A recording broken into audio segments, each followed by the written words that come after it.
tugging on my throat. Then her tail became the spine, spread the nervous system, traveled through time. The third eye of the mind, sunshine to the blind, ignite liquid light, create breath in sight. So when the stars in dark fight, pterodactyls are born, dinosaur, lizard in natural form. After ages, epochs, blizzards and storms, it is ice age as we sharpen bronze blades. First art is drawn on the walls of the cave. My dead and God save Abel from Cain, and the Cain became man of the land. This is Canaan with a K9 by my side at all times as I ride from Nubia to Jerusalem. Babylon was built, flying in Hindu on magical guilds. From the coat of the bull to Bullock's milk, you will mummify the pharaoh in black and gold seal. This my only arrow, keep my eye on the sparrow. I keep my eye on the sparrow, cause this my only arrow. This my only arrow, keep my eye on the sparrow. I keep my eye on the sparrow, cause this my only arrow. El Shaddai, Mount Sinai, Aquila the eagle, we fly high. Got the wise guy, a child of Israel, but is he real? And did he kill? Whatever done on this battlefield, it is God's will. When I dance in your skin, I got no chill, then blood spill. On the wheels of the chariot, we carry it to Greece. We seek war and peace, create hordes and streets. Looping our on our leash, birth the Byzantine peace. From the west to the east, village to village, for a medieval feast. Sprinkle acid in your yeast and lead in your wine. A crown for the clown as we rewrite time. Kings and queens deserve everything that we find outside of the garden of the lights. Baby, it's all crime, only Marys will cry. Saints pay no never mind till the witches start to fly. Laugh at the traitor that's amputated and fried. That's my only arrow, keep my eye on the sparrow. I keep my eye on the sparrow, cause this my only arrow. This my only arrow, keep my eye on the sparrow. I keep my eye on the sparrow, cause this my only arrow. Ahoy, the decoy, we got slaves to employ. They operate like animals, their souls are void, but don't make no noise. The natives will get you and eat you alive. After I gather their gold, I'll be wearing their hide. Without a godfather clock, the Mayans don't know time. Nobody's equal without the equine amigo and negro. Hung from a thin line, cartels and sambos, have some fun and some wine. From the boat to the dollar, we operate by the sign. Is it lies that we have? Stab the flag in the land, the moon in the sand. Put your hands behind your back for the contraband. Now we let Glocks demand. Souls to the black hole, is that cold here? Open a can of whoop ass, homie, hold my beer. As we dance with the carcass and we piss on fear. This is the money religion and our God is clear. This my only arrow, keep my eye on the sparrow. I keep my eye on the sparrow, cause this my only arrow. This my only arrow, keep my eye on the sparrow. I keep my eye on the sparrow, cause this my only arrow.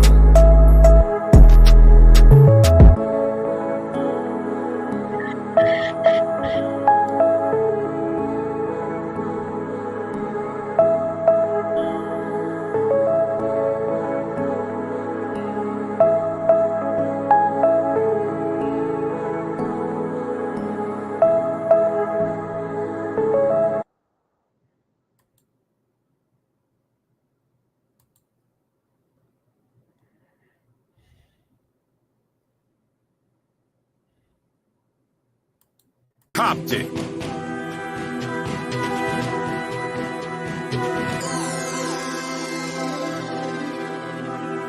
Everybody said they was gonna hold me down, till I wrote a couple books, niggas don't know me now. Broke the whole world down like an OG Kush Brown, then I passed it all around, cause I'm known around town. And I can't be greedy, gotta get to the needy, gotta live in the city, in the bright lights fight. Everybody think they tight, but the 5 mic tribes don't cover no type of dance. You get no second chance when you fall with the dog head balls in your hog headlights in the fog, in the middle of the desert. We was counting trips together, then I saw your bird feathers, then your flock got measured, watch your body drop like hot embers. When we speak business, don't have the hot temper. Never was a pretender, just need to go get her with a fat dairy, and we put 2 in the air. Then she takes it as a bear and ride me in the chair till the time got lost. How you test God? I already hung on the cross. How you test the devil when I pissed on the cross? Where's some spaceship, bitch? It's time to live off. You get with Chris the Call, all hail the A-Dog. The bill it pays off. Yeah, carry your mouth. Watch your mouth, cause it gets very scary, that's out. Boss, what's that about? Leave them hanging on trees, so screens and G's. Yeah, they be in the breeze. Seen so many things, cartel, money, sour cream and cheese. With the guacamole, I'm the one and only. Halo homie that gave you the OG holy. No one is before me, better know it. Show gon' show it. It's that Holy Ghost shit with my Bloody Mary. On the block you love, getting dust with my fairies. I'm concealed with the carry, I'm too real for the sherry. For the likes and comments, you'll wish and promise. Shit you spit be garbage, can get with a mix of pits and vomit. I'm a super soaker, never will a troop be over for the hot Ruger holder. When the ice makes you colder, advice for a true soldier. What a loose of a soldier, you are Joe without a job, support the retreat to the mob. Hoes want the boyfriend, then give him a bob. Cause I need me a slave, free labor as always. Been the way to get paid, came from the grave of strange truth decay. Never lose my way, this is presidential credentials with a gritty nipple. Big hips on the bitch, call her hungry hippo. Hop in the Hummer like the blunt with the zipple. Make life so simple, I'm a all another nigga and you bitches in the middle. This is Batman, Robin, the Joker and the Riddle. Poke holes in the little, this is God official. In the blood, in the tissue, you don't want that issue. Grandma will miss you, mock my words, the block will burn. When it's not your turn, better plot and learn. Cause when ain't turn, it's not your concern. Sing like a mockingbird just to get out the cage. This is undead covered in a werewolf's rage. Count Dracula game, sleep during the day. This is nocturnal, Glock burn hoes, Dante's infernal. Fave size of a kernel, corn, 82, 83, yes a pimp was born. Wanna hate on me, take it up with the Lord. And they'll say what for, don't be jealous of the good fellas. Niggas got a good grip of what the truth tells us. Yo, ski. The Gnostic. That's right. The Coptic and the Gnostic. Gnostic, Coptic. You dig? Yeah, Ethiopia was bumping the Money Religion album real hard. They went hard on that one. My analytics definitely let me know that Ethiopia was real heavy on the Money Religion. But the reason why I'm doing this video like this today is because of the God of Will, is what we're gonna call the homie over here. He asked a question that I didn't really get to in the last show I did yesterday, the last little video I did. And he asked me, you know, when do I make my hooks for my tracks? They just come. I actually sit on a beat for a minute before I start writing. You know, my music is not microwave music. My music is not, you know, we did 100 songs in a day. None of that shit. That's why I drop albums, and that's why my albums come out slapperoni from, you know, beginning to end. You know, majority of my albums are ride through albums, and the reason why is because I don't get a lot of people involved. I don't, you know, I set my own deadlines, you know, I set my own concepts for the songs. Now, I will admit that when it comes to the concepts of my songs, even though like a lot of people told me I ain't got no backstory. Nigga, I got a backstory. All my songs are my backstory. I can't spit these bars without the experience. That's why you don't hear nothing about kilos and killing niggas and none of that other shit inside my bars, because that's not there. You know what I'm saying? And then a lot of people try to put me into the space of a conscious rapper. You know, and you know, hold on real quick. Okay, so that's why, you know, a lot of people try to put me in the space of a conscious rapper because of, I guess, my metaphors is too heavy, or my word usage may be a little too heavy. You know, I had one fan tell me that I probably done added more new words to the rap lexicon than any other MC out here. And I'm probably, you know, I salute to that. I'll take that, you know, and I sort of did that a little bit intentionally. That's why I love the way my nigga came in on that track, Tax Evasion, and he brought you the Fez. He brought you the mayor litigation wordplay, the, you know, the official court jargon to the bars. And that is now, you know, added to the space of hip hop. I love the fact that I love the way that track, Tax Evasion, came out. That I like that statement. Being conscious is just, let's put that up here. Being conscious is just being responsible for the message that you put out to the universe. Yeah. My main message is take care of your goddamn self. You know, like, fuck. Stop with the bullshit. You know, take care of yourself. I don't know if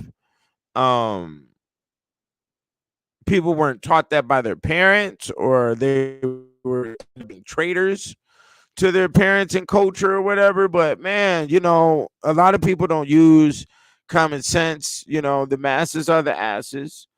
And know your environment. Take care of yourself, know your environment, common courtesy. Um, treat others like you would want to be treated. It's really simple, B. But there's, like I saw a statement made by Keanu Reeves is like a mirror reflection of me, with a lot of the movies that he played. There's a couple of other ones too, but we're not going to get into that. But Keanu Reeves said, I don't want to be on a planet where being kind is a weakness. And that sort of stuck with me a little bit. And it's not, I don't look at it as being kind. It's just logic and cordial. But let's go into what that really is before we go back into the music. A lot of people, haven't experienced crime. You know, a lot of people have not, the majority of the world has not experienced crime. So they don't understand the results of negativity, you see. And after you've done crime so many times, you bounce back, because you go through your rehabilitation classes, and you go through your probation officers, your parole officers, and you don't want no part of that bullshit. And then you also, your eyes get open to the destruction and confusion that you may have caused to other people. So then what happens is like, fuck, I gotta go back and I gotta, try to clean this shit up and, do better, and give more to people or whatever the case. And that's why you usually see criminals evolving into your businessmen. That's usually why you see criminals evolving into preachers, or evolving into, they're the ones, it's sort of the energy of the rapper giving out the turkeys and Thanksgiving and type of shit like that, and giving out, book bags to the kids and whatnot. But my thinking went in a little bit more detailed on that. I wanted to know, why people operated in said fashion, and that's because they haven't really they haven't, they walk the line, the thin line. It's like walking on a fence in the backyard. Me, I'm either in this yard or I'm like in that yard. You know what I'm saying? Like I just said on that song Coptic Gnostic, I'm an all or nothing nigga and you bitches in the middle. you know and that's exactly what that is. Weak niggas who have not experienced this space are in the middle. Now you have some people who are so blind and so drowned it out from how they were raised, or from all the events that how they were traumatized, that they're stuck in that realm, and they'll stay in that realm of evil, or committing the acts forever. You know what I'm saying? And the stars that designated them here on this planet were in positions to invoke and create that evil. Whatever you're doing on this planet, you were born to do. Okay. So, you know, for those who haven't experienced the courtroom, the coldness of the courtroom, and the coldness of the jail cell and all of that other shit, they think that they can use socialism as their space of the maleficia act, the malevolent. Okay. And that's where they go out doing, crazy shit to people because they've never experienced the results. Some people are numb to them, and some people just stay that way. You know what I'm saying? So let's not get it fucked up out here, people. Don't take others being kind for weakness. You know what I'm saying? Because when you do, you might, you put yourself in a position to receive consequence, and there will be no quote unquote karma. There won't be nothing coming back, because The majority of people who do stupid shit and evil shit, they don't even see that that's what they're doing, because sometimes people are raised in those type of environments where that is the form of communication. And since they don't see what they're doing, they have to get whopped upside the head and explained to on why they're doing it. And sometimes you get whopped upside your head and you don't get explained, and you don't know what you've done wrong, even though you'd have been, knocked upside your grill, you see. So there has to be an explanation. Usually there has to be a digging in on a person's life, and why are you moving like this, so on and so forth. So when it comes to my bars and when it comes to the music, I I just spit what I know. I spit what I've lived. You know, you can my music is based off my experiences. That is my backstory. I don't need to be associated with a Crip or a Blood. I don't need to have 1,000 kilos. I don't need to kill a bunch of niggas and all this other shit, because in reality, when you listen to my music, you hear Godfather gangster shit going on. You don't hear T-shirt gangster shit going on. There's a difference. You dig what I'm saying? And that's why I've been able to be stable, and I ain't got to run around from here to there. Usually individuals who have to run around from here to there are in essence running from something. Okay. And they've done the evil deed, and now they need to hide their face. Like a coward has to operate in that fashion. So I can be stationary without a problem, and you don't see backlash and crazy shit going on over here. So when I get a beat, and also for those, if you listen to beats or if you make beats, you fuck with, and somebody that make beats, you can send me beats right now. I'm open for it. When I dropped my last album, Constantine the Black by This Sign Conquer, I got a flood of calls from individuals asking me, yo, is you gonna put out another album? Is this your last album? So on and so forth. And there has to be a unique concoction going on in my life in order for me to feel like, yeah, we got to etch these bars up. You dig what I'm saying? And I definitely wanted to do Constantine the Black because that was actually published on the God 720's birthday. The God 720's birthday is January 4th. He's a Capricorn, so that's when that album got produced at the top of the year. I definitely wanted to put that together, and it came out beautiful. It came out real good. The next album I wanted to be different, even though all my albums and all my songs are different. Each song has its own body, each album has its own body, and there is a correlation in between all the songs and the album cover and blah blah blah, so on and so forth.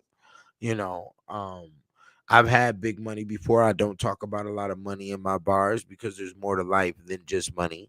If you're having a problem with money, that is a situation that you need to be figuring out. Fast money is not a thing that you should be trying to teach over music, because there's a unique you know approach that you have to have with fast money, and to keep it long. You understand? um because fast money will leave fast, you know what I'm saying. um yeah, but see, if I did the ethereal law as a concept for an album, that would trump me into this conscious rapper thing. And I don't really want to be boxed as no conscious rapper, because my life, I mean, even though I write books and I spit high level information and whatnot, you know what I'm saying, like, I'm still wild. I still do wild shit, which doesn't really fall into the context of conscious rapper. I'm not gonna wrap up my head. I'm not gonna put a towel on my head, put the turban on and shit, and we're praying and shit. I'm not finna do none of that. You'll never hear me talk about a Marcus Garvey in my bars, or none of that shit. Even though you heard that on that song By Any Means Necessary, and that song was called, the title of that beat was called By All Means, and that's why I put that together. And it was recorded on Malcolm X's birthday, and I didn't even know that that was Malcolm X's birthday. I just, because I usually record first thing in the morning, and I don't really eat before I record. You know what I'm saying? If I'm doing music, um, and then I looked up KRS-One's album cover, which I think his no, the name of the beat was By Any Means, and KRS-One's album was named By All Means, and he was standing in front of the window. So I put all of that in together with the bars because I love the beat, and then I recorded it, and then I had to update what was being said in the concept of the song with a couple of bars of the medieval. The medieval is so phenomenal. There's no way that I could, go into that level of information, and it now is a part of me. Get the books, so it could be a part of you. All three books, you get it. $100. Everything else: Black Man's Bible, Real Nigga Etiquette, Ethereal Law, and you get the Encyclopedia on the Alchemy of Women. And this volume series has been calling my name lately, so we're definitely going to be doing a video on it here pretty soon, and probably on Monday. But you know, I'm glad that track came out the way it did. I don't use the same producer. A lot of people send me beats. Sometimes I use them, sometimes I don't. I remember one time I was out on the streets, and some nigga walked up to me and started talking to me about my music. I'm like, oh, okay, And then he was asking me, man, where you get your beats from, man? Your beats. And then Shorty, his girl next to him, was like, man, this nigga chooses 1 out of 1,000 beats. I was like, whoa. Usually a track, maybe 2 or 3 tracks will just switch up at the last minute, when I'm about to produce an album. And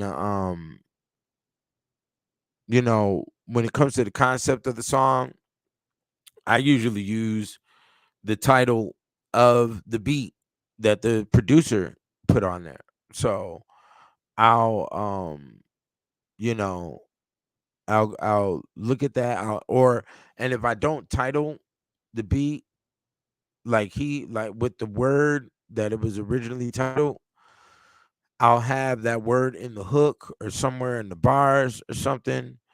And like for instance, that song Hero for Hire, that beat was originally named Luke Cage. So I came in Luke Cage, Lucifer's Rage. And the reason why is because Luke Cage, I never even watched the show, but I remember people was telling me to watch the show. And when I went and looked up Luke Cage, his first um his first comic was Hero for Hire. And then it was published in 1972. And then he had a white girlfriend named Jessica. And my shorty at the time was named Jessica. She wasn't white, but I've been dealing with this Jessica battle for years. Like, women of all races named Jessica come around me. So, whatever. So I said, okay.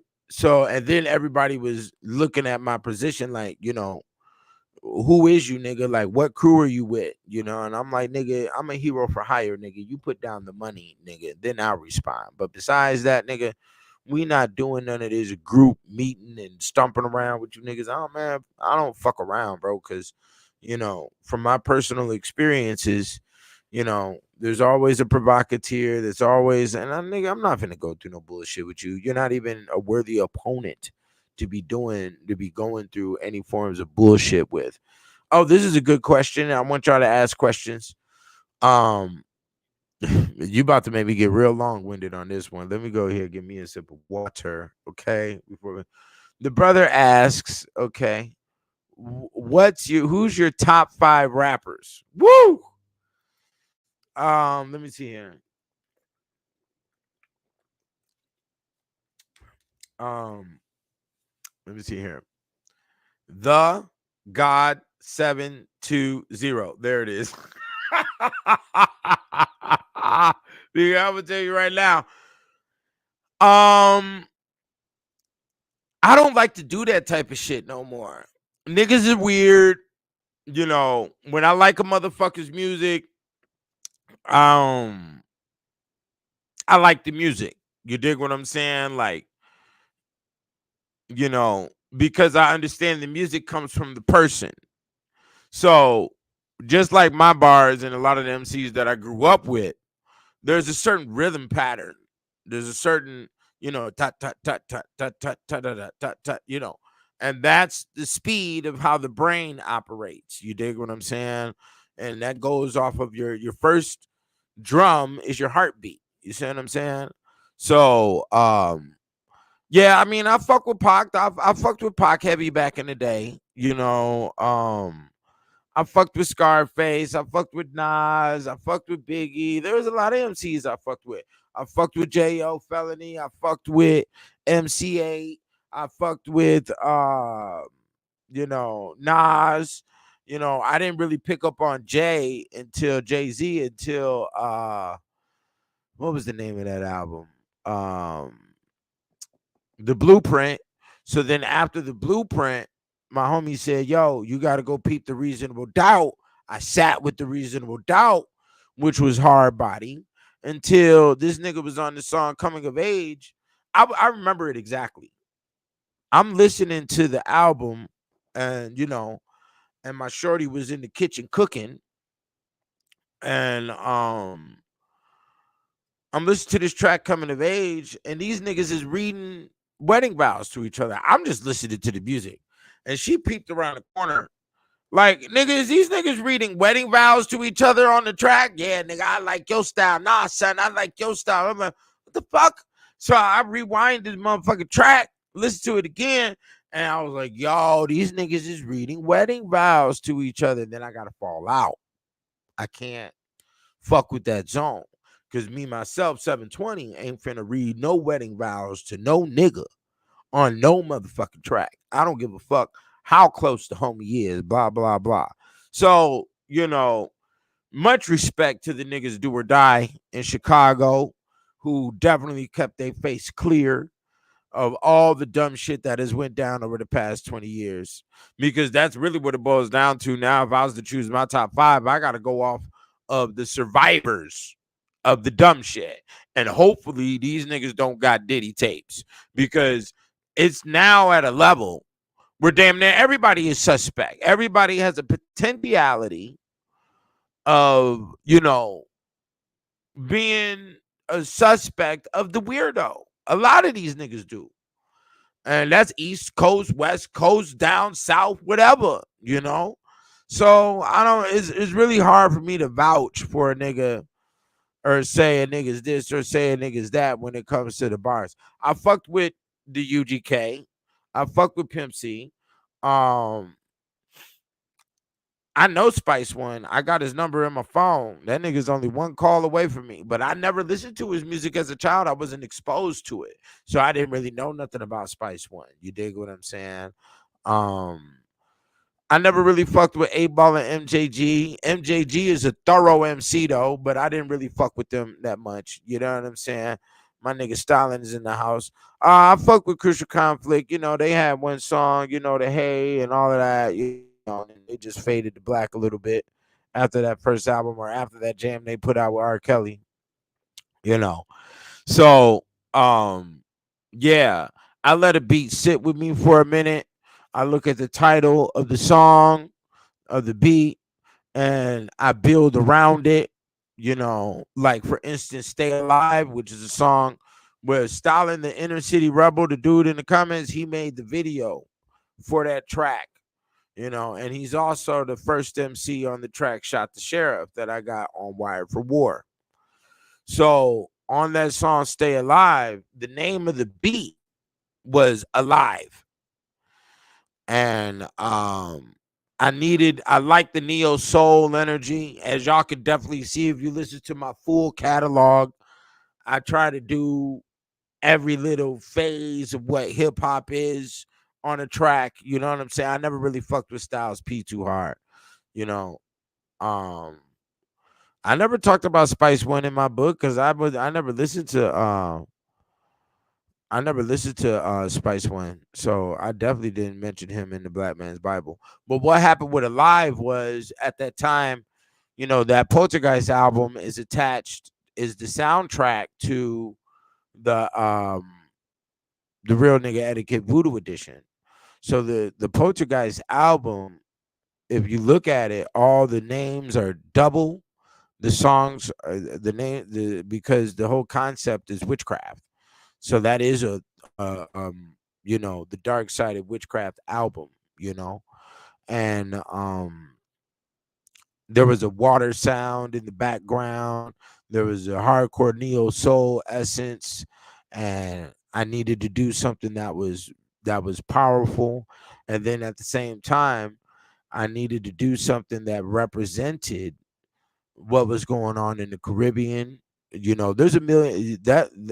There's a million souls in that song, is what I say, because that's because I was writing and studying the Real Nigga Etiquette Voodoo Edition when all those people started showing up dead from the cruise ships, and from the Carnival cruise ships in the islands. And there was a lot of hoodoo going down, and I needed to do an explanation of what was going on. So that is definitely the soul of those who were boiled in the molasses and thrown into the ocean. When I say stay alive, it's a dragon energy sound that comes out when I did that hook. That's why I only say stay alive. And the stay alive comes from my shorty would always wake up next to me and be like, we need you to stay alive, stay alive, because of my breathing was heavy. I was smoking so much at the time, and being in this hot ass Vegas. So she was like, stay alive, we need you to stay alive. So and then the whole COVID shit that was going on too at that time, because that album was produced July 7th, 2020. So that is the 7/27/20 album, is the Poltergeist. And everybody loved that album. I know my production wasn't full. I didn't really get serious about um the true stereo sound until I did the Money Religion album, even though the Poltergeist was after it, and it's a little bit rough. But there's some type of magic system that goes on when I produce my music, where basically it gets mixed and mastered by the ether. I don't know what the fuck happens, but there is a change that occurs. People listen to it or whatever. I don't know if it's the internet juice or whatever the fuck, but it sort of mixes and masters it on its own, and it slaps in the vehicle. My shit slaps, nigga. And I keep a 1, 2, 3, 4. I keep a BPM in there that is for thinking brains, thinking minds. I knew that the music that they were making with the auto tune and all of that shit was actually very sickly for the brain, as it has created a lot of congestion and stagnation and clear thinking. And I knew and I understand that the human body is self-healing. So when it comes to my music, people who naturally want to be clear and didn't know that they were underneath that sickness, that clogged thinking, would they're gonna run to my music, because my music provides clarity. That's one reason why I don't get into all of the ad libs and all of the VSTs and all that other extra shit when I produce, because respect clarity. And then not only that, it takes you back to the 1700 mind, where you have concert, and in concert you only hear the person and the beat. There is no fucking ad libs and all this other weird shit going on inside the fucking music. So I definitely keep that shit the fuck out on specific reasoning. You know what I'm saying? Even though this new album might have a couple of songs with that in there, because I'm gonna go ahead and take on the whole club sound. You get what I'm saying? Um yeah, and that's all it is. Um become Darth Vader just to have the paper. Like that one right there. Um, it was those two bars came up, and I wanted to put them in the uh the lyrics, but they didn't fit. I had went courageous, and I just started writing, and I wrote the whole fucking track. And that's one of those songs that I call a run through. And so I just did the hook at the beginning and the hook at the end. And the name of that beat was called it was called Star Lord. That's why the song is titled The Star Lord. And then not only that, but those run through songs that I do where I just go from beginning to end and I don't do no hook in the middle. Those songs are like an indirect dedication to Pac, because Pac had one song on Are You Still Down that was a slapper, and it was just him running through the whole track, and he didn't give no breathe, no hook, no nothing. And I used to bump that song all the time. And then you would always hear that too sometimes on early mixtapes and shit, where other MCs would do shit like that. And then, sometimes on CDs and albums from the 90s, niggas would play a beat that was so hard, but they didn't even rap on it. You know what I'm saying? They would play like a little snippet of a beat at the end of a song or something. So there was a lot of creative things MCs did with their shit in the 90s. You know what I'm saying? And I definitely wanted to preserve that energy of the 90s and music to its totality. And that's that is the basis of Saga City Records. And can't nobody really fuck with that line, because everybody else done sacrificed their shit to new booty bullshit. But I kept the Bible's law, okay? And the Bible's law is what you do as a child, you do not do as a fucking adult. You don't take on the ways of children, and for you to say, oh, this is what the kids are doing now and all of this other shit. So when they brought in Soldier Boy, I cut the game. When they brought in the Laffy Taffy, I cut all of the shit, because I understood through the sounds of the music that they were trying to usher in some other shit, and they were trying to condense down what black males had structured as black male masculinity through the music and through our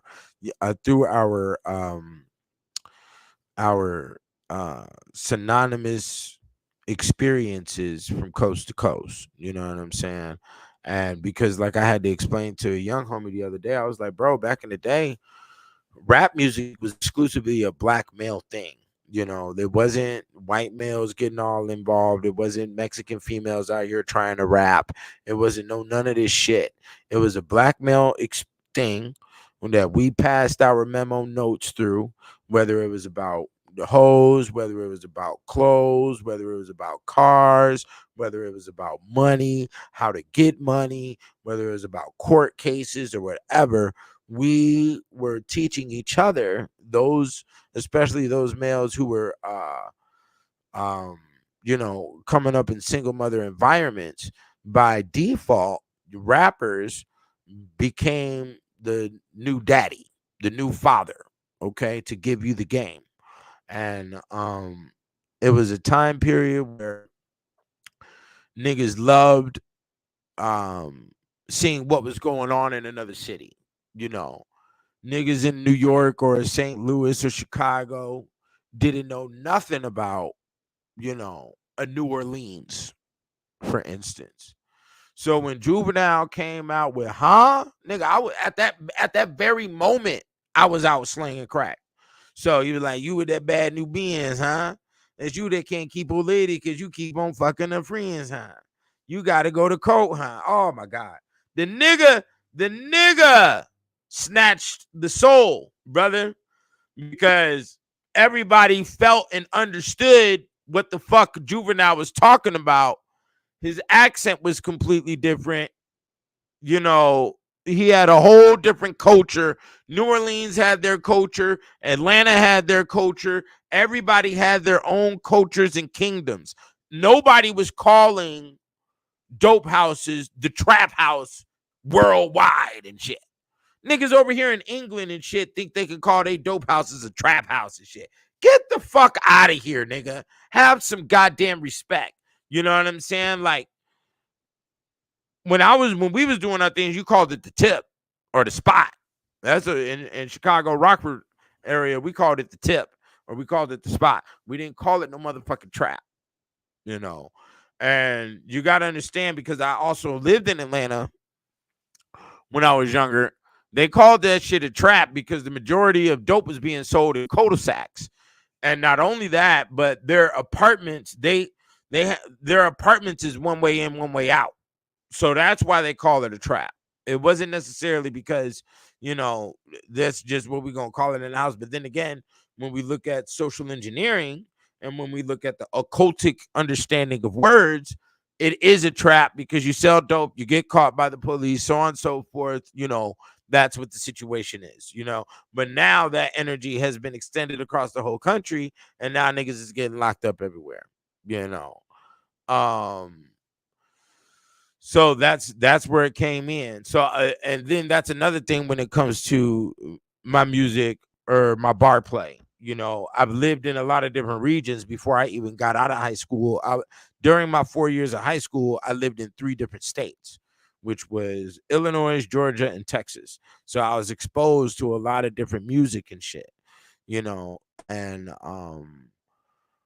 I fucked with a lot of shit. I fucked with a lot of shit that was, you know, good music. You know what I'm saying? I was definitely a hardcore fan of well, I can't say a hardcore fan, but my niggas Outkast who live by their name. Outkast, you know, they put together real music, you know, and I fucked with that shit. I was fucking with ATLians, I fucked with Aquemini, I fucked with Stankonia, you know, I fucked with Trig Daddy, www.thug.com. The name of that album, because the internet was brand new at that time. Phenomenal work. Phenomenal. Yo, the artistry that was being put down was just crazy. So, True to the Game, No Limit, the double disc. The masks on the cover and shit, fire shit, you know.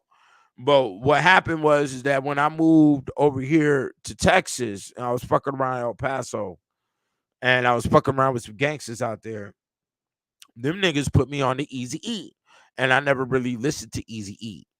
So once I started listening to Eazy-E, I heard the same bars that was on True to the Game, and it made me lose a lot of respect for No Limit. You dig what I'm saying?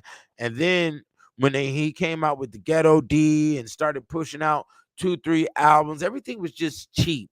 It sounded cheap. The album covers were cheap. It really sucked the artistry out of hip hop on certain levels. Well, out of the music industry in totality.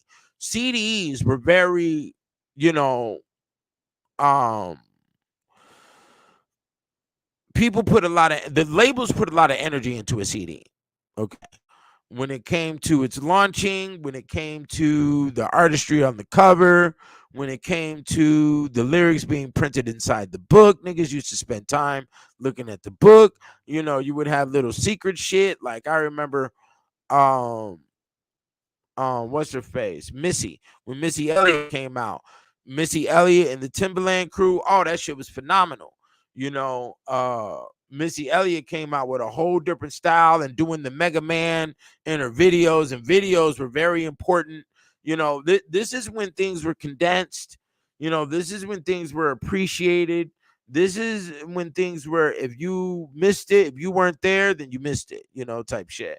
It wasn't, you know, and when Missy Elliott came through with the crazy ass black and all of this other shit on, it was wildness. And she had an album where you had a secret song that you had to go all the way up to number 99 to get to the secret song and shit. So you could do shit like that on the CDs, and people, you know, it brought them in. Yeah, Busta was real creative with the videos when he came out with the tell me what your eyes can see.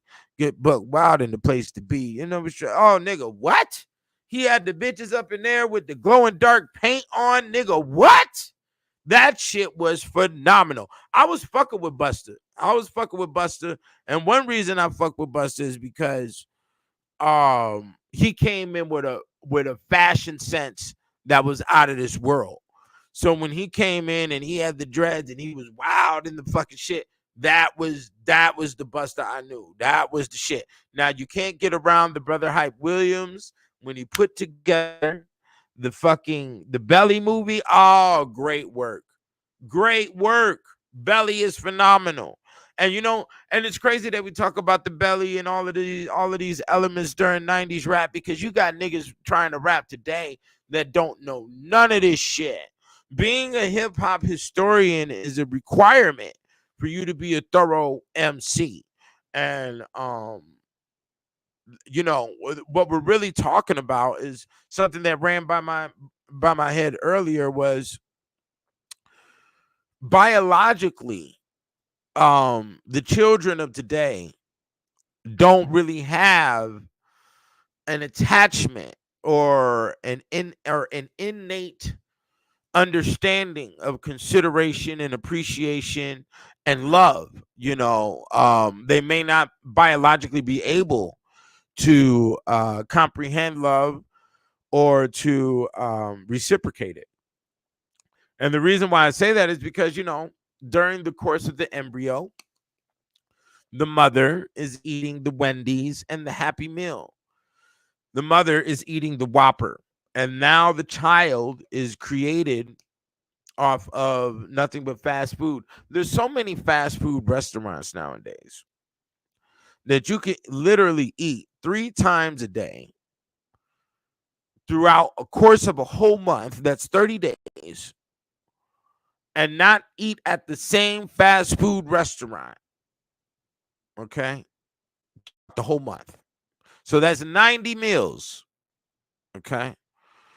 And that's where we're at. So you have women out here who give no consideration towards their diet while they're pregnant. And now the children is born as great swamp thing. The baby comes out, Igor, you know, the baby flops on the ground, and it scoots across the ground. It scoots like this. It scoots, you know, or it goes, it runs like the spider and goes right underneath the table where she gave birth. Okay. And then the lights flicker. All right. And you want to grab for the cross, because you don't know what the fuck she just gave birth to. Whatever the fuck she did, this is not a human being. Okay.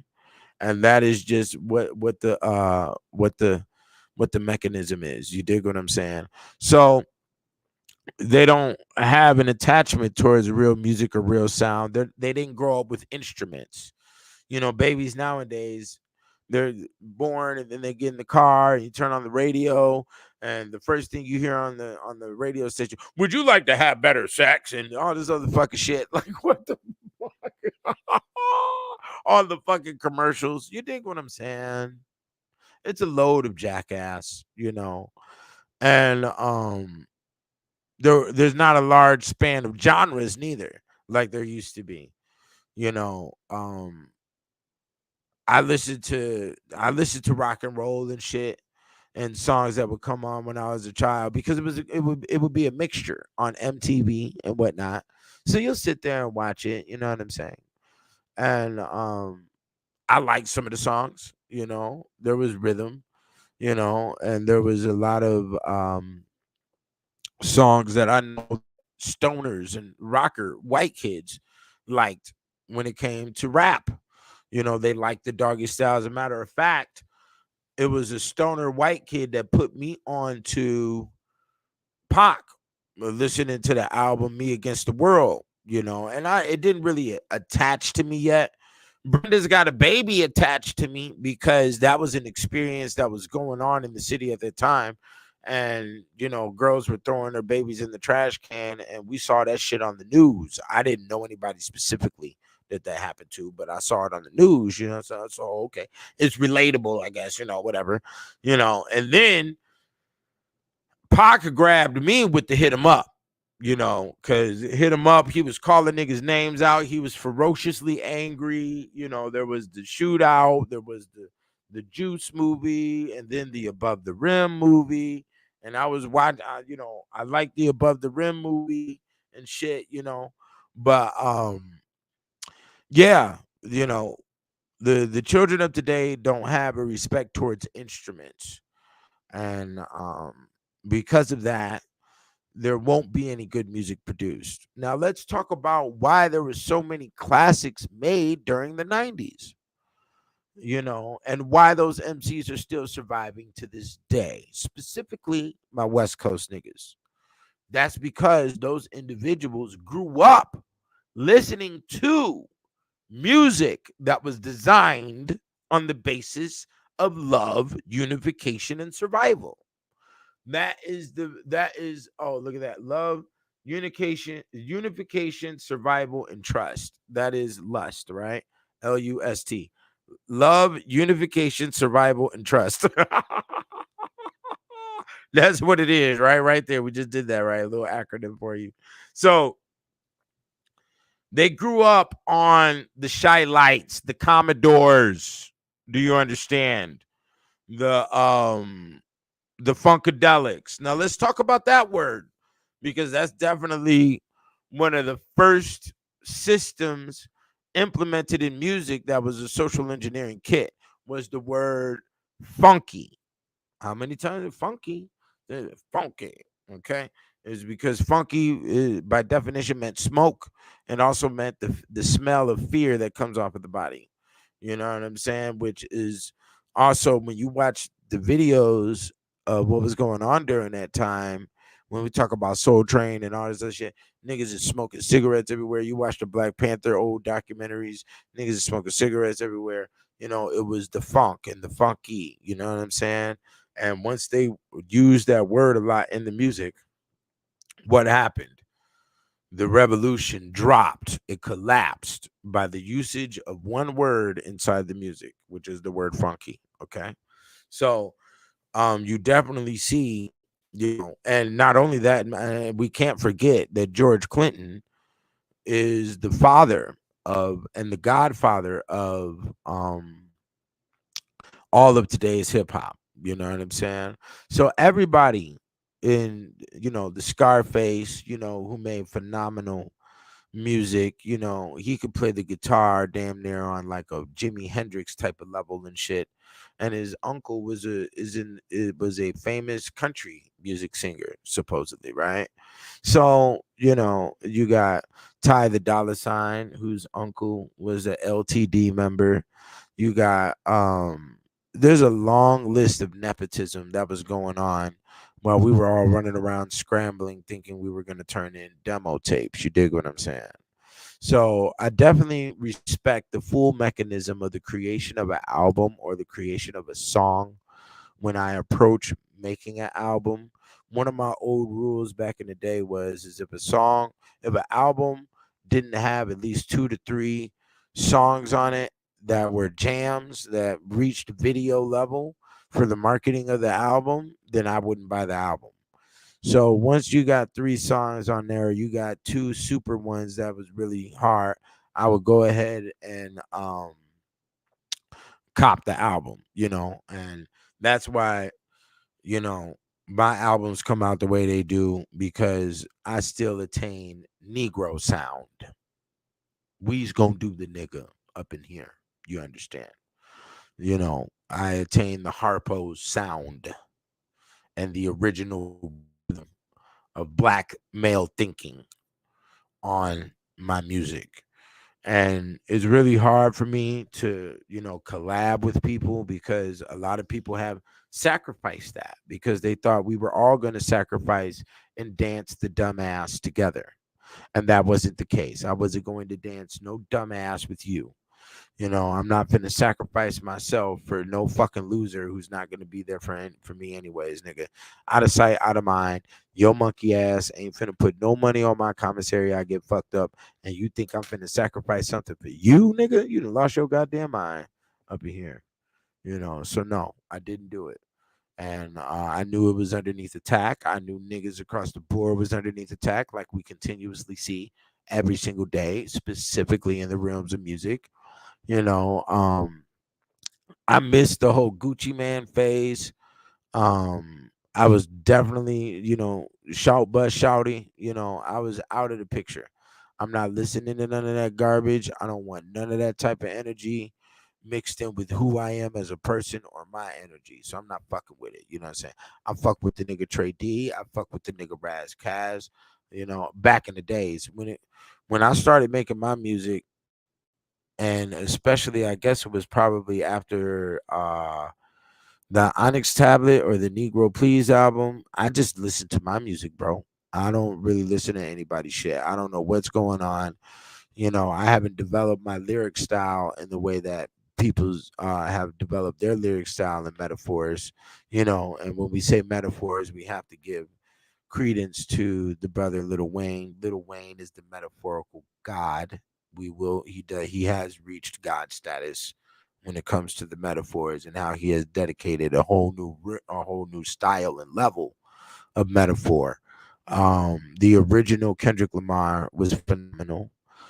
Kendrick Lamar first came out with neo soul sounded music, and it was cool. But on his first album, he was crying to a bitch too much, and I'm not a nigga that's gonna sit up here and cry to a bitch. You know what I'm saying? So I mean, I do have a couple. I have one song that's a breakup song that's on the Poltergeist album, and that's about it. You know what I'm saying? I never really fucked with um Cole. I don't like squeaky sounding ass niggas on the microphone, man. I don't like niggas calling themselves young and littles and all this other fucking weak ass Judaic magic that niggas submitted to. I fucked with the Young Jeezy. I fucked with Young Jeezy on his first album. After that, I just sat back because it was it was too much for me. You know what I'm saying? You had Rick Ross coming in the game talking about every day I'm hustling, and Noriega owe me 100 favors and all this other shit. And, niggas was sitting down like, what the fuck is this nigga talking about? And come to find out, this nigga's up on the Rolling Stone cover looking real zesty, my dog. So I'm good, bro. I fucked with the Onyx, I fucked with MOP, I fucked with J. Rooted Damager. I think I bought one Tribe Called Quest album. That was the album that was done right after Biggie died. I think they had a rest in peace, or they had a song with Faith. I think if I could recall, and that album was hot. Fucked with the Roots. Was Black Thought. Black Thought is the most underrated MC, and he is God MC on this fucking shit. You know what I'm saying? That's all there is to that. I fucked with Pastor Troy for sure. The vice versa and all of that. You know, yeah, I fucked with Crazy Bone. I even fucked with Mo Thugs. You know what I'm saying? Um, I fucked with the Mo Thugs. I had many chances to meet Crazy Bone and to meet a lot of these. Yeah, I fucked with Mac Dre a little bit. Mac Dre, he caught my attention. I didn't really like Mac Dre at first because he came off a little bit goofy to me. You know what I'm saying? And I wasn't really introduced into what the essence of the character of a pimp was, a real pimp. And Mac Dre caught my attention when he said on what shit he said, I'm not here to tell you what to do. I'm here to tell you what we don't do, bitch. And that's when that nigga caught my attention. I was like, oh, I'm fucking with this nigga. You know what I'm saying? Appreciate the purchase. Y'all get y'all purchases too. Your brother just purchased the 6-book set. Appreciate it. Well, actually, it's 8 books, but you get 6 books physically, the physicals, and then you get the Encyclopedia on the Alchemy of Women. And I want y'all to. I want to do a show where y'all ask questions about the Encyclopedia on the Alchemy of Women and what's going on in there, because it is long. Yeah, Drag On is thorough. Drag On was on my Instagram a lot for a little while. Sugar Free is definitely one of the most underrated MCs. Um, he's God Body MC for sure. He is the God Pimp MC. There's no doubt about that. Sugar Free and also Kendrick Lamar were definitely a reminder of the freedom of what can be done on music, and to keep the elegancy. And it's a shame Sugar Free won't be able to. It probably won't be able to get the international line like he should, because his masculine level comes from the pimping, and the rest of the world don't understand the pimping like Cali understands the pimping, or inside the Chi Town and all that other shit. You're not gonna see it. You dig what I'm saying? And that's why I put my pimping on just one track and leave it there. Boom, boom, boom. I did that. I experienced that world. It is a beautiful world. So we're gonna put it out on the bars. You know what I'm saying? Because it is definitely significant, because a lot of pimps talking rhyme, talking verse. I like the early E40, Sprinkle Me Baby, all of that shit. I was fucking with. I was fucking with Twista on Adrenaline Rush. You dig what I'm saying? So yeah, E40 is underrated. E40 is definitely God body, you know what I'm saying, of the bars, and just hip hop overall, and also in the principality of being a businessman. E40 is definitely up there, and nobody can ever take that away. You know what I'm saying? Yeah, so there it is, and that's one reason why I sort of don't like being boxed in when it comes to my music as a conscious rapper. I'm not no dead prez, I'm not gonna get up on no microphone and tell no niggas to read no books and then go to no Million Man March. Even though I just got invited to join the 1,000 Black Men this weekend, so we gonna see what happens with all that. But yeah, Too Short is God body. Too Short is definitely longevity. God body. His first album was put out a year before I was even born. His first album was in 1982. You understand? So ain't nobody kicking up more dust than the nigga Too Short. You understand? Um, and that's one thing I love about the West Coast MCs. Ain't nobody got caught up with none of that Diddy shit. All them niggas still got their wives and their children, and there's order. You understand? And there's also silence when it comes to rumors and all this old dumbass shit. I never really sat with the nigga DJ Quick. I love what the nigga DJ Quick did with Raphael Sadiq and the whole Tony project. You know what I'm saying? But DJ Quick came out too early. I wasn't old enough yet to really peep what he was talking about, but I definitely fucked with It Don't Make Dollars and It Don't Make Sense. That's why I say It Don't Make Dollars and It Don't Make Sense on that song Dark Age that's on the Onyx tablet, because the nigga Red, who produced that beat, who also produced the Slauson Boys 1 and 2 for Nipsey Hussle, his favorite producer was DJ Quick. My favorite producer um was Timberland. You know what I'm saying? Because Timberland came in with the double drum style that nobody else had heard of. You know what I'm saying? Um, a dude said if Iverson would have kept flowing. Now, see, I don't like that right there. Uh, Allen Iverson, he did have bars and he can rap and shit. But bro, don't use your football or your basketball money to disturb what we're trying to do and eat over here in the rap game. You know, consider the fact that you are already in your industry, you have money in your industry, and stay right there, nigga. If you want to feature on a rap song, cool, bro. But niggas gotta eat. And there's a million other niggas out here in the world that are in this industry. You see, niggas got this problem with this entertainment shit.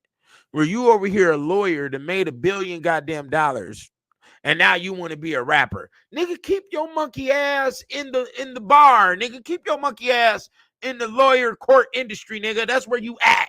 Don't be coming over here fucking around where young niggas is trying to eat and shit, you know. But Negroes, you know, black male got this syndrome thing, you know, when they get 50 years old, you young niggas ain't shit. No, nigga, you wasn't there back in the day when I was doing this, nigga. I still got it, nigga. You know, niggas got problems, B. Instead of just passing on the motherfucking torch and stepping the fuck out the way is what you're supposed to do. You're supposed to rear the next generation to be able to run the show, because you are going to become decrepit, nigga, if you understand how to pierce your eyeballs into the future. You will become decrepit and weak, okay? So you raise your children to take over the industry and bring them in. Stop goddamn blocking the motherfucking scene with all your fucking bullshit. You know what I'm saying? Luckily, when it comes to this rap shit, we got a system where, you know, the labels then sign niggas up to life insurance policies and then sign niggas up to 360 deals and kill them off and shit. And you don't even hear any of the MCs from the past 10, 20 years because you niggas was motherfucking one-hit wonders and you couldn't survive, nigga. Now, the only motherfuckers that is still holding up the rap game to this day are the MCs from the 90s who are respectful and who came in with the motherfucking classics music. Not only that, they did their gangster time early in middle school and high school when they was supposed to, and they wasn't trying to prove no motherfucking gangsterism after they got $1 million kick up from the label. Niggas want to get signed to a label and then prove their gangsterism to who? To some niggas who couldn't get a GED? That's what you want to prove your gangsterism to some niggas working in a warehouse. You want to prove your gangsterism to some niggas driving trucks and shit. Like, for what? You see, it's this invisible space where all humans be thinking they got something to prove to some motherfucker. Who are you trying to, who are you trying to prove some shit to? Nigga, you're not getting a trophy, nigga. Okay? If that's what you thought. You know, if you're not getting a trophy, okay? Let's just go through some of this. Yeah, the nigga DOC, that nigga Jay Electronica, he sort of fucked up. He should have came out after that Exhibit C track with Mos Def on it, man. That nigga should have ripped the game. But he couldn't bring the God body bars. You understand? He was over there poking on the Rothschild cunt, you know, and shit, nigga. He fell underneath the great realm of witchcraft. You know, I didn't. Tech Nine is God MC. I got a picture of Tech Nine. When I met Tech Nine, and I gave him the. I met Tech Nine, and I gave him the third volume because this was like real early, right when I first got done with the books, and I gave him the third volume to the Kicked Out of Heaven, and that nigga was looking at me scared. There was a lot of experiences I had in this Vegas with meeting MCs and shit. Niggas was looking at me like, I was like, yeah, nigga, you know, what's the problem? B, I'm right here. I'm alive. Nigga was cracking. I guess because I snatched motherfucking songs. I snatched the Marilyn Manson. I snatched the Pink Floyd. I snatched the George Thorogood. I even snatched from the Fleetwood Mac, nigga. You understand? And yeah, dude was looking at me scared in his boots. So I was just like, man, I was like, yeah, I like the way you rep the dark side. He was like, oh, you know, it's about Jesus and the Lord and the light. I was like, what, nigga? I'm like, I thought you was dark side, nigga, or throwing up the horns was cracking, nigga. But I guess the shit I did up in this Kicked Out of Heaven was too dark for motherfuckers. And I thought we was all killers here. I thought we was killers. I thought, you know, we empty the clip and all this other shit. But when I brought you the Great Undertaker, niggas couldn't handle it. Well, then stop talking your stupid shit. Is how it worked, you know. When I brought you the decomposed body, niggas folded. Oh well, nigga, you shouldn't have been talking that shit from the get-go because you're influencing people to do shit, and you know, Even though everybody is responsible for their own actions and decisions, of course, but you're definitely influencing and making it seem as if it's okay to do, when you yourself have not seen the realms of the darkness.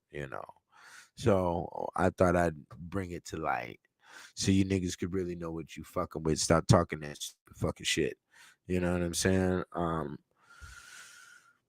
The brother said my book is a time machine. Appreciate it. I've heard that statement from a lot of people. Yeah, because it's so thorough, it's so nonfiction, it's so real that you were definitely there when you read this Kicked Out of Heaven. You know what I'm saying? It was powerful. I'm gonna tell you the energy that I felt while reading and composing that literature is the most powerful energy I've ever felt during the course of my life. The only thing that could really compare with it was when um we did the at-home delivery for Hannibal. Besides that, there's nothing that could compare to the power that's in that literature. I didn't even know a book could be a magic book or that magical or hold that type of aura in it until I wrote one. Okay, so I've read many books, but that's why books go through a refining process of like 7-10 different individuals, before it gets to the shelf. So all of that type of energy could be stripped away from it, and you're just dealing with bones. I put my books together and you see the bones on the cover and you will hear the screams from the bones inside the literature, you see. So somebody asked me, have I ever sampled Led Zeppelin or Queen? No, I have not. There's many things I would love to do with music, but I definitely want to step up my game when it comes to production. I definitely want to, I want to do, more involved, I guess, music by including ad libs and all this other shit, which I could do, but it takes more concentration. And then at the end of the day, you don't know what you're getting as a result when it comes to music. You don't know if you're going to get paid. You don't know if we listened to many of the top gangster MCs complain about how it took them 10, 20 years to get a check, or how the labels were fucking them off and all of that shit. It's like, who wants to get involved in all that dumb shit? And that's why I got ferocious, especially with like the Money Religion album, and I did all of those samples, and that actually happened by accident. Um, I was on the phone with a homie, my nigga Grand Marquis, who was the in-house producer, and I was just like, yo, do this one, do that one, do this one. And he did them all. And I didn't even request the one Rhiannon by Fleetwood Mac. And I was deep in the Witchcraft volume 2, writing and reading everything and composing it. And he sent me that track, because the Money Religion album is actually the soundtrack to volume 3. The soundtrack to volume 2 is Negro Please. Okay. And that, as a matter of fact, the witchcraft and everything that I was understanding about volume 2 is what influenced the title and the cover for Negro Please. Because the levels of psychology and the levels of the psyche that these niggas understood and experienced, it put me at a point of Negro Please. You ain't fucking around with none of this shit here. So I said, man, Negro Please is gonna be the name of the album. You niggas talking all this conscious shit and all this hoorah, I'm in raw shit, nigga, please, with the shit I was understanding. So during that time, he sent me the what's the name, the Rhiannon track by the Fleetwood Mac, and I played it, and all I felt was the responsibility. I felt, and that's why that song talks about, the abuse line of little girls and what happens to little girls and how they get abused, and and then how they get neglected also by their mothers, and they also get blamed from whatever sexual abuse that they've gone through, and they get kicked out of the house, and through being kicked out of the house, they also have to they're still stuck with a male, their boyfriend, and then time goes on, and they take it as abuse and assault, and they become a witch. They become a female that is going to protect themselves by attacking males, and they're going to do that with the invitation of their body, because they understand that's what men have always saw in them, was their body. And that is the true science of that song. And that's why I'll probably never get attacked for that. I mean, I'll never get Fleetwood Mac will never have a problem with me, Stevie Nicks, for doing that with that song, because I didn't disturb the original concept of the song, for number one. For number two, it is immediately related with everything that was being stated in the song, especially on the hook. And then for number three, it's witchcraft, and I rebirthed a lot of old literature that needed to be rebirthed, basically. You see what I'm saying? So um yeah, that's what happened with that song. So somebody asked a question here. What was the most disturbing book you read about Europeans which led them to into ruling the globe? It would have to be The Kicked Out of Heaven. There was no literature that was specifically composed about um what they've done to rule the world. you know um it's not about what they've done, because the things that they do are a result. Your behavior is a result, it is an effect. The cause is your mentality, or what is accepted as as um okay actions or conclusions to in order to produce the behavior. Okay, so I had to go into the culture line that predated their exploration across the planet. So the mentality and the experiences that went on inside of Europe is what has been utilized as the justification for their actions with people outside of Europe on the rest of the planet. So the most disturbing book is going to be The Kicked Out of Heaven. Majority, I haven't found too many black people that can finish all three volumes. I had one cat call me up, and he said he read all three, and he was a young cat, and I just I asked him specific questions in certain areas, and he was asking me questions back that definitely proved that he read all three volumes. So I was shocked by that, but it rarely happens. The majority of people can't handle the literature that's put together for those three books. And it is disturbing, because you thought horror movies were bad.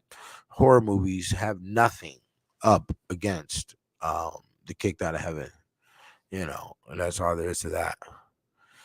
Um, Yeah, you're taking baby steps, reading all three volumes. Go ahead and get you a nightlight. If you buy now, it comes with a nightlight or your choice of a teddy bear, so you can be comforted while you read The Kicked Out of Heaven. Do you understand?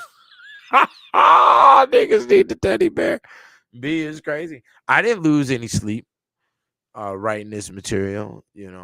I had to find the conclusions on why this activity was being done, and I got it, so I didn't lose any sleep. There was no scared factor for me in writing it. I had to read and write that stuff over 5 different times, so yeah.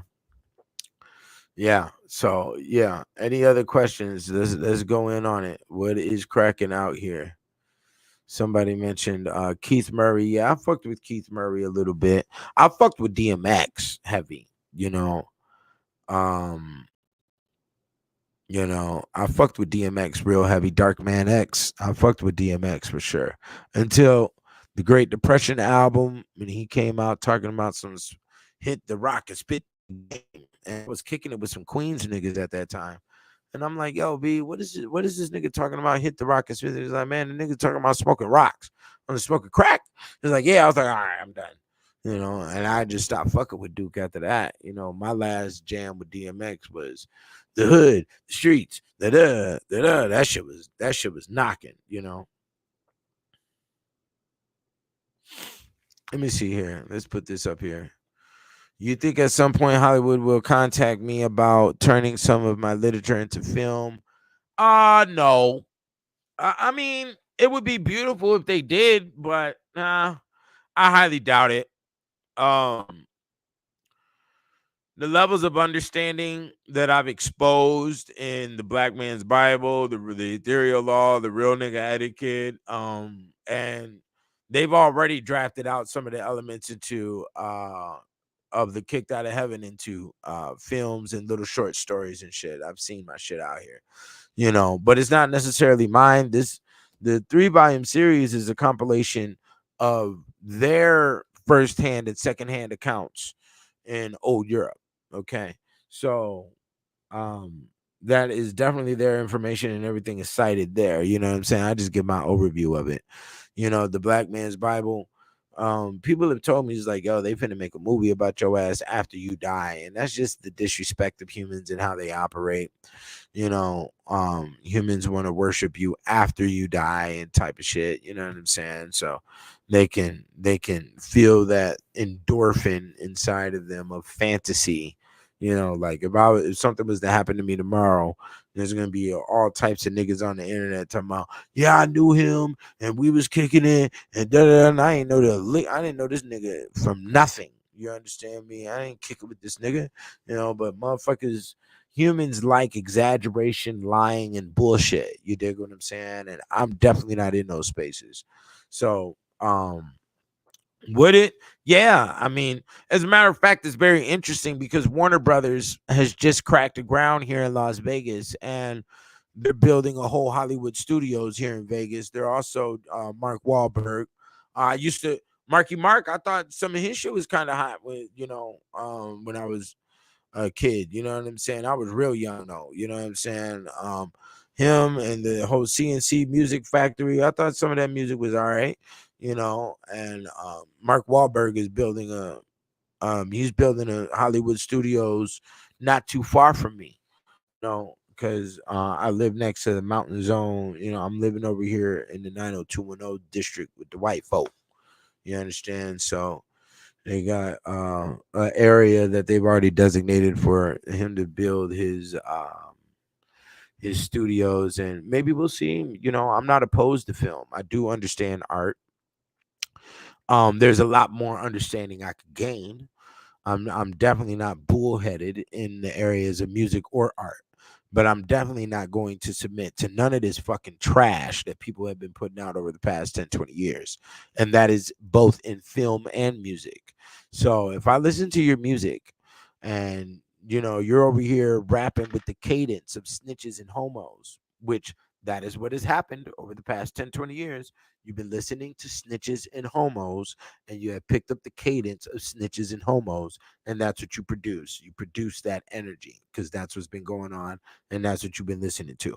I didn't even listen to none of Kanye shit. I thought Kanye was a fucking weirdo. He come out here with a goddamn teddy bear book bag. Like, what the fuck is that? And that's why Jay-Z was like, I don't know, nigga. Even though I did listen to Watch the Throne, the Watch the Throne was definitely a dope album. I love the new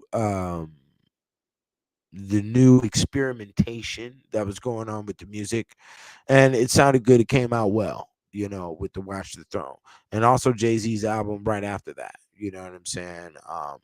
That experimentation was good, but once again, like you've seen me with that song "Linger in Her Lingerie," and that beat was named "Linger." Okay, so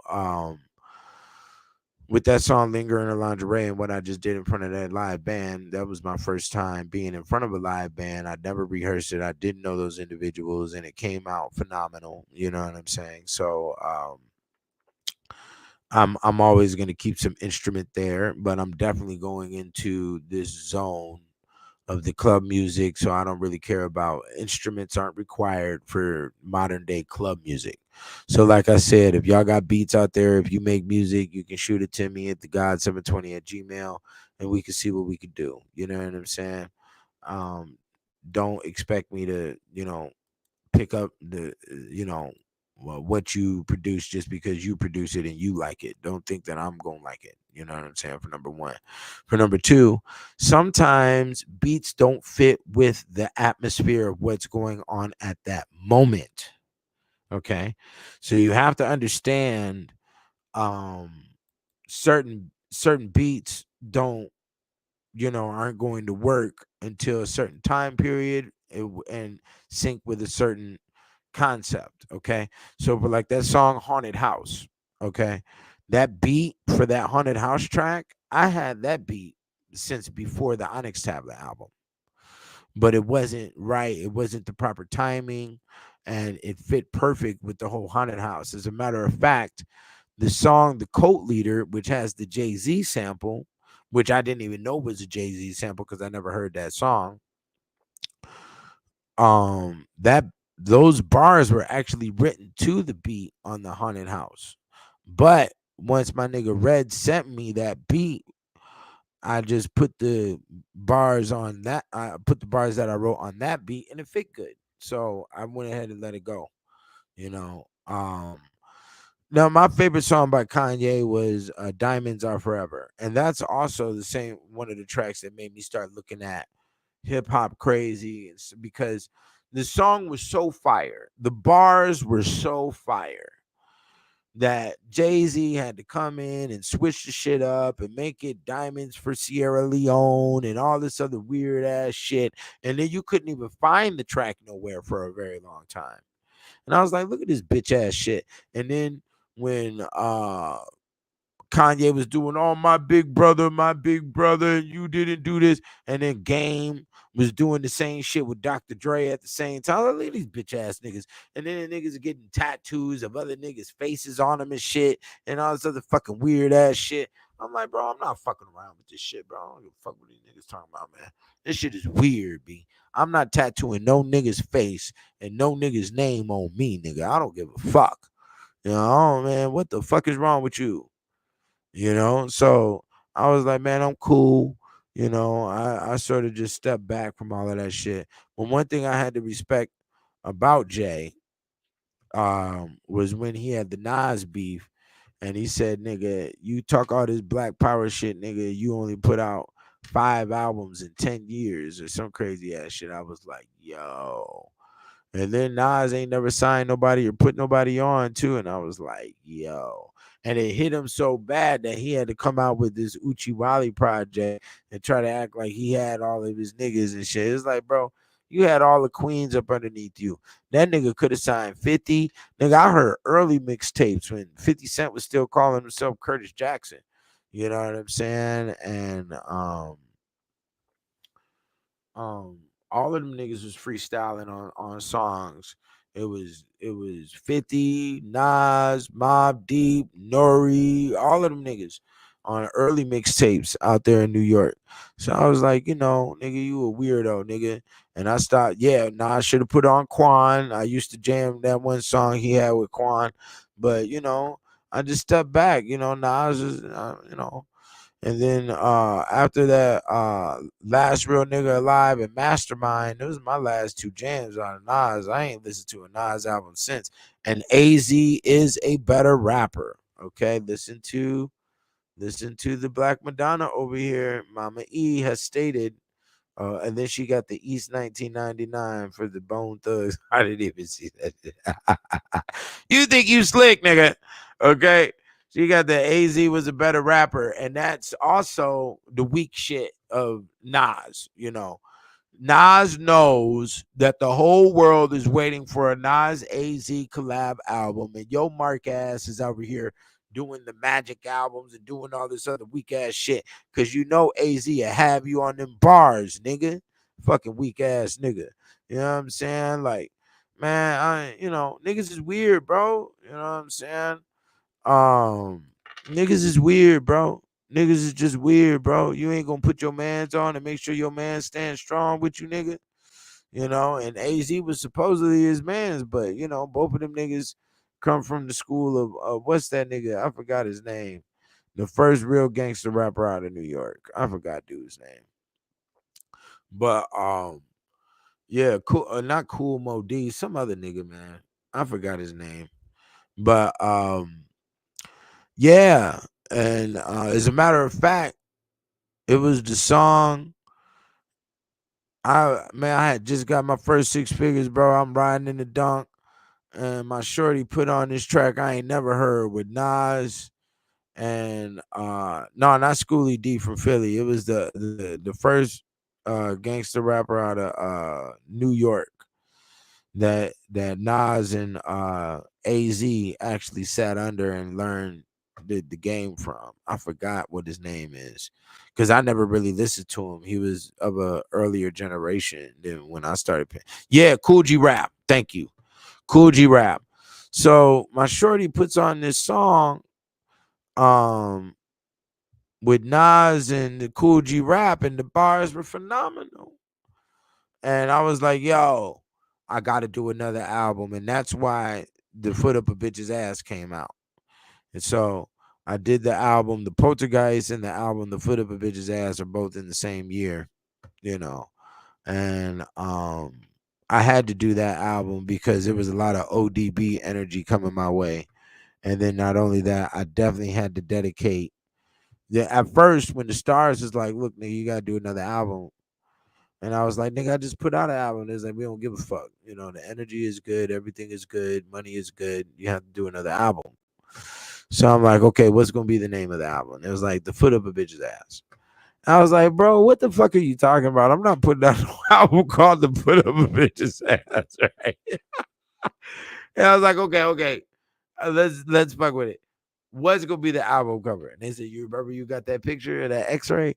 I was like, yo, you really fucked up. So I had to do it. It was like a mandate. It was a mandate for hip hop overall. You know what I'm saying? So I had to do that. I sat with Rakim a little bit, but not all the way. You know what I'm saying? But I fucked with Rakim. So I had to put that album together. And niggas love that album. There's niggas that I talked to today that state that was their favorite album by me was To Put Up a Bitch's Ass. So you know, we're doing the hip hop. You know, X Clan, yeah, X Clan was raw. They was you know, they came with that P Funk sound and shit. I think they was out of Jersey, but P Funk really comes from Jersey. George Clinton, and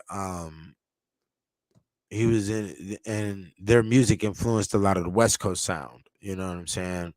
Which is real interesting. But yeah, so I had to do it. You know,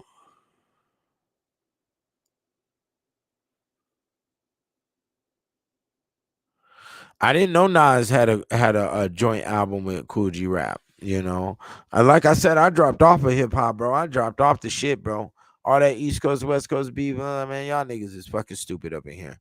You know, like it was just too much dumbass shit going on. And I didn't want to be trying to attach and support, or you know, and you niggas is fucking around, ended up like the Kanye. Look at the Kanye. Look at what happened, brother. Look at this shit. You don't know what these niggas is doing behind closed doors, man. You know what I'm saying? But I do have a couple of tracks set up for the next album. I already have the concept. I already have a lot of the beautiful shit going. I even have a book that's supposed to be coming out with it too. But like I said, it's all about the support line. It's about my audience. It's about my fans. And if we can bleed the situation out and make it a lot more expansive, if we can get more people underneath the umbrella, you dig what I'm saying? So, yeah, y'all go ahead and do that. I'm finna go ahead and get up out of here. If y'all want to request a song by the 720, go ahead and do so. Um, right now or forever hold your peace. I'm about to make a move up out of here. I'm glad we talked about hip hop today. You know what I'm saying? And why, and so y'all can get a better understanding on why I move the way I move when it comes to music and the type of music that I make. That song "Linger in Her Lingerie," I was really trying to go after Most Def's Miss Fat Booty. You know what I'm saying? That was definitely a classic track, and I wanted to keep that energy. There was a lot of that whole little neo soul zone was a hardcore good zone. with Common Sense and Dead Prez and Mos Def and Pharrell was up in there, and Black Thought was up in there, and who else was up in there? Talib Kweli was up in there, and even Kanye went up in there. That little zone of music with Jill Scott and Erica Badu, and man, that shit, they made some phenomenal shit, and you'll never hear of the Neo Soul again. That's why I make sure every now and again I slip one of those beats in the game. You know what I'm saying? Because we will keep the vibration of real nigga over here. Because a blonde haired, purple haired, fucking skinny jean wearing ass nigga driving in a fucking Benz or in a BMW is not no fucking real nigga, B. You is not the one. You do not have the experience rate, nigga. You have not done any form of conquering, nigga. You dig what I'm saying? All that tricking, it ain't tricking if you got it bullshit, nigga. No. The tricking is for the bitch, nigga. You know what I'm saying? We want great mammy who makes the peach cobbler. You understand me? And that is order, nigga. You niggas can't. And that's basically what's happened. You know what I'm saying? We don't have no more I want to be down with Brandy. I remember they used to do remixes and shit off of that. And the early Mary J. Blige where, women were singing about their love. You got bitches talking about twerking and popping pussy and eat my cat and all this other shit. And you bitch ass niggas can't even get no original mac and cheese in the house. You're growing up off the Kraft mac and cheese, and your chicken ain't got no goddamn gristle. You don't even have gristle on your chicken anymore. That's right. And you niggas is weak. Rib cage seeing ass niggas out here with motherfucking switches on the Glock, thinking you the OG. Sit your weak ass down somewhere. And only the white man got the balls to lock these niggas up and put them into place. Niggas ain't got the balls to do that shit no more. You dig what I'm saying? And music, you best believe, music is an influence line behind all of that. You dig what I'm saying? So I'm finna go, but y'all make sure y'all listen to some Earth, Wind, and Fire or some motherfucking Al Green tonight and do it for the 720. You dig what I'm saying? Make sure you put on some motherfucking uh make sure y'all put on some real shit, man. Some real music, man. And Saga City Records will always produce real music, whether that's EDM, rock and roll, and that's another reason why I produce so many different lines of music. And well, when it comes to my sampling, is because I don't know what Saga City may be responsible for producing in the future and what might pop. So we keep all genre spaces open. You know what I'm saying? Yeah, Rick James and Tina Marie. You understand? I want to hear the woman bellowing her love towards a nigga. I don't want to hear no raggedy, stink ass, fucking Black and Mild smoking, fucking scarf on the head, nasty ass bitch on my goddamn speakers. You done lost your goddamn mind. I'm not listening to no weak ass, fucking squeaky voice nigga that sound like he ain't even been through his maturity or puberty yet. Talking about he got some kilos and some goddamn shit. You better get the fuck out of here. You know what I'm saying? I don't listen to that weak ass shit. Yeah, Stevie Wonder. We need to listen to the Stevie Wonder, the Teddy Pendergrass. And I don't even like to say this Teddy Pendergrass and none of these niggas. Teddy Pendergrass and who is the other motherfucker? Luther Vandross. Supposedly they have Bird on the record. It's very sad. Did y'all know? Then let me give y'all a crazy fact before I go. Did you know that all the artists of Motown had the same band the entire time? And that nigga didn't pay them niggas nothing. You understand me? Every single group that came through Motown had the same band playing their music. You understand? And they didn't break no bread with them niggas. It's foul shit. Foul shit. Foul shit. But yeah, I definitely appreciate y'all coming in. For those who have purchased the 6-book sale that's going on and you've gotten the Alchemy of Women, I want y'all to compose some questions for the Alchemy of Women because we're gonna have to go in on it on Monday. It is calling. Okay, so we will definitely do that. Be here on Monday, 2:00. You be there or be square, my nigga. Join the Money Religion Locals. Like I said, oh yeah, and all your donations. Let me tell y'all this right now. What's going on with donations? How is 720 spending the money for donations? And I definitely appreciate you, Willie, who gave a donation yesterday. Look here, this is what we're doing. The donations are assisting me of developing a scenario where we can all get paid. Okay. And this scenario will be vast, and I'm trying to make it as simplistic as possible. Um, I don't want it to be too complex, but due to the fact that we'll have several minds sitting at the table, we'll all be able to what's your name then? She talking about she pissed her name went in the encyclopedia. What's your name? And I'll show you.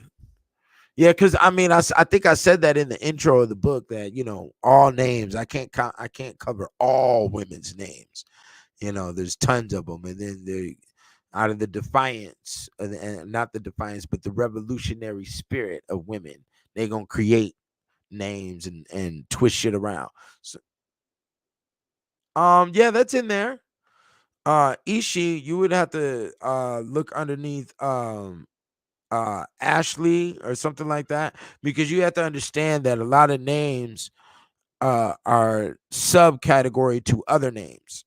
So like Elisa or Elisa and Elise or Liz, all of those are actually Elizabeth, you see. So a lot of names are underneath other names. Okay. So yeah, what's another example of that? I don't know. I can't even, a Marie is Mary, So, that is there, you know. So, you know, but it's, and Ishi sounds like that could be an Islamic name or Arabic influenced. So, this is going, this starts as you're at European line, but there's a lot of other levels to it. So, like, Candace is really originally Candake, and a Candake is a royal title in Ethiopia, but that's also where the word candy comes from. So you have to watch how the names are linked up. So I think that is in there. You may be looking underneath the wrong yeah, your father was a Muslim militant. Exactly. I can tell where names are coming from and what their influence line is.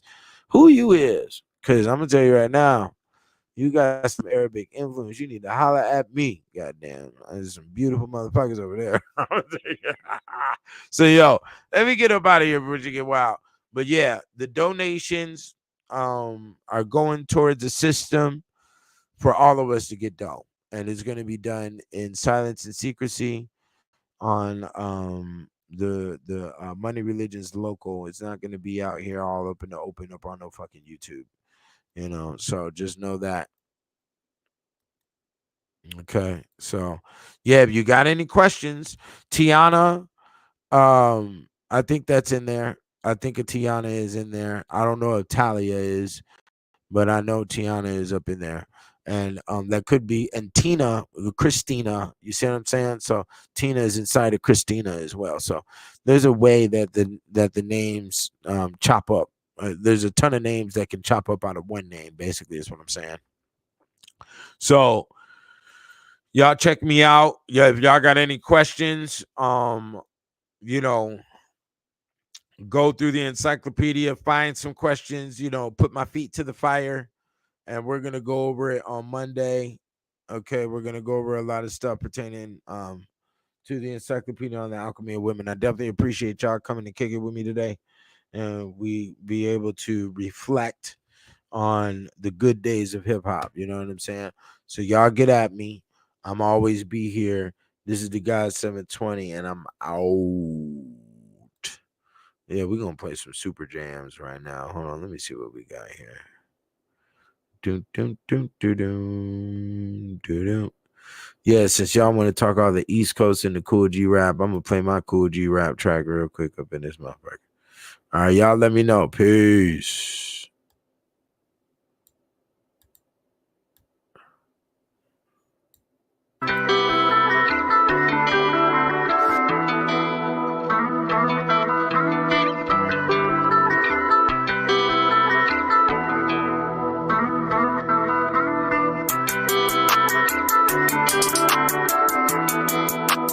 much Versace swagger.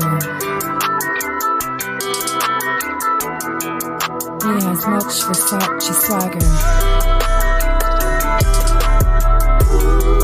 He has much Versace swagger.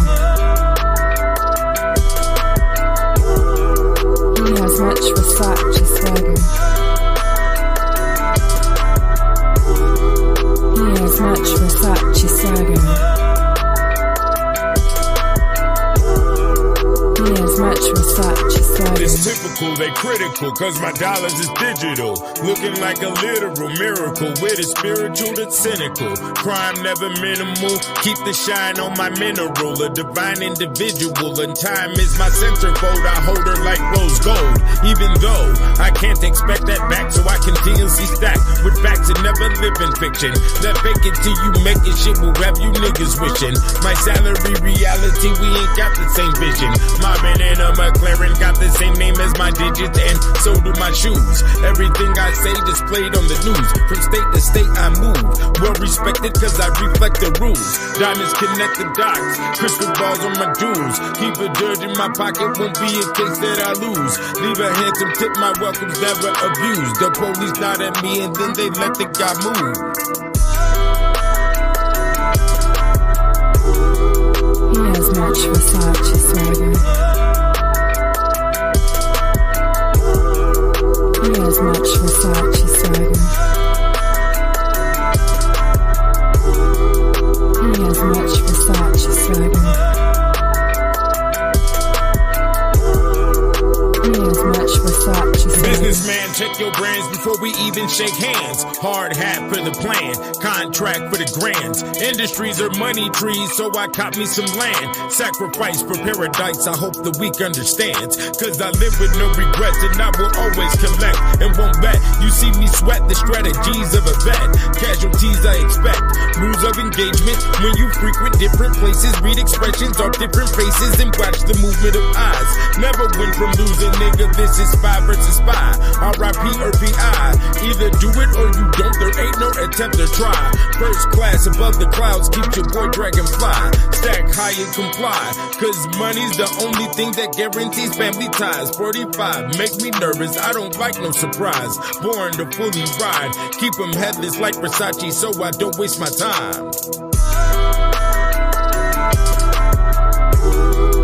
He has much Versace swagger. He has much Versace swagger. He has much Versace swagger. He has much Versace swagger.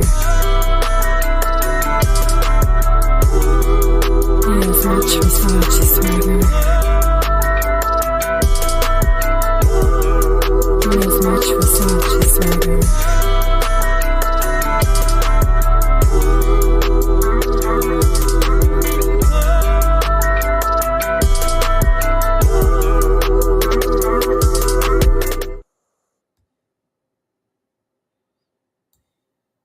Officer, you want to say you're going to lock me up for telling you my story? I told you. Jack Diamond.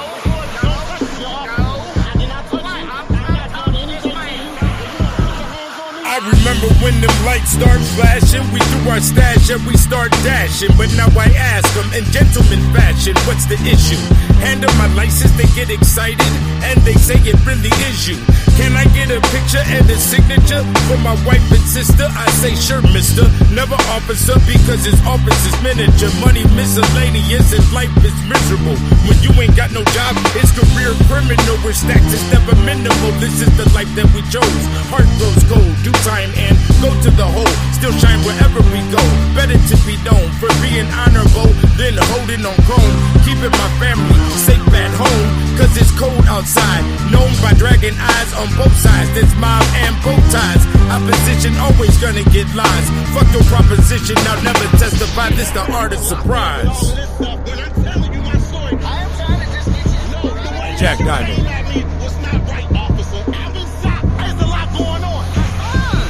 A lot of underworld mechanics on God's green planet. Between cement and gaining a jacket. The dinosaurs are gigantic, the wild boards are attacking. The finding swords are attractive. Trying to find a plate for a score to happen. Light feet don't give you enough weight for traction. I'm never clashing with the police. Yeah, they know me. This is order. We organize respectfully. Cause technically, my PI is on 5G. Don't be fucking with nobody that you're trying to see.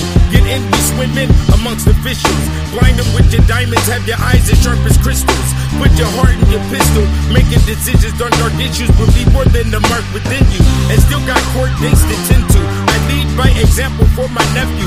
Cause these are blessed moves. And it's best to leave those fools alone. They'll be standing in line. Collect, calling on a payphone. Begging for a loan. You put your hands on me. What is your name? I asked y'all questions. I am Jack Diamond. You'll have all that information when I'm done. Revolution or prostitution? The con artist, a professional that's signing on the Constitution. We hear the problems and provide solutions. My authorities respected, my nigga. There is no confusion. When there's collateral damage, I collect restitution. Inspect the test designed for losing. Them swines be cruising. So my movement is zigzag to ditch that bitch ass, rip rap, get cash and stay away from the blue flash that says who that and stop right there. Mama yells Christ's sake until she got white hair. At night, fiends got bright stares. We all live and learn that life ain't fair. Every bad boy gets a death row chair. Puff cigars and blow O's in the air. And official just like Smokey the Bear. Never scared when the dough is right there. Me and the game's a tight pair. After the daydreams, here come the fucking nightmares.